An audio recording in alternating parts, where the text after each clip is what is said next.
Hello viewers, আসসালামু আলাইকুম। সবাই কেমন আছেন? আশা করি ভালো আছেন। আমি রান্না করেছি নদীর ছোট মাছ, কাজলি মাছ ভুনা করেছি। এই মাছটা আমার খুবই প্রিয় একটি মাছ। এটা কিভাবে রান্না করেছি সেটাই আপনার সাথে শেয়ার করেছি। আর এই মাছটা খেতে কেমন হয়েছে সেটাও আপনারা অবশ্যই কমেন্টসে জানাবেন। আর এই মাছটাকে আপনারা এক এক অঞ্চলে কী নামে পরিচিত সেটাও জানাবেন।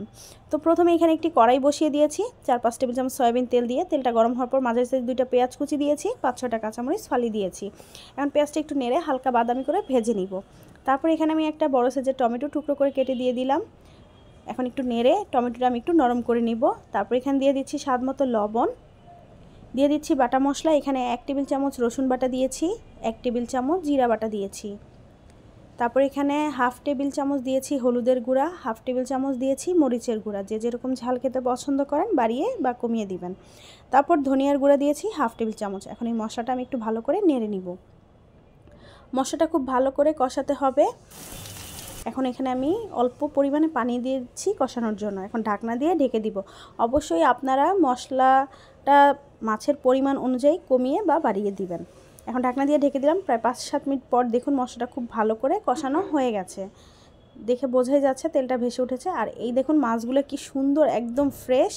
এখন আমি এই মাছটা দিয়ে দিচ্ছি। এখন ভালো করে মশলার সাথে মিশিয়ে নিব। খুবই আলতোভাবে মিশাতে হবে যেন মাছগুলো ভেঙে না যায়। তো এই তো আমি ভালো করে মিশিয়ে নিয়েছি। এখন ঢাকনা দিয়ে ঢেকে দিব 10 মিনিটের জন্য। 10 মিনিট পর দেখুন মাছটা খুব ভালো করে কষানো হয়ে গেছে। আমি খুবই সাবধানে মাছগুলো নাড়ছি যেন ভেঙে না যায়। এখন আমি এখানে অল্প পরিমাণে পানি দিয়ে দিচ্ছি আরও ভালো করে কষানোর জন্য। এই তো এখন ঢাকনা দিয়ে আবার ঢেকে দিব প্রায় 10 মিনিটের জন্য। 10 মিনিট পর দেখুন মাছটা খুব সুন্দর করে রান্না হয়ে গেছে। আমি একটু মাখো মাখো রেখেছি। এখন এখানে বেশ খানিকটা ধনিয়া পাতা দিয়ে দিচ্ছি টেস্টের জন্য।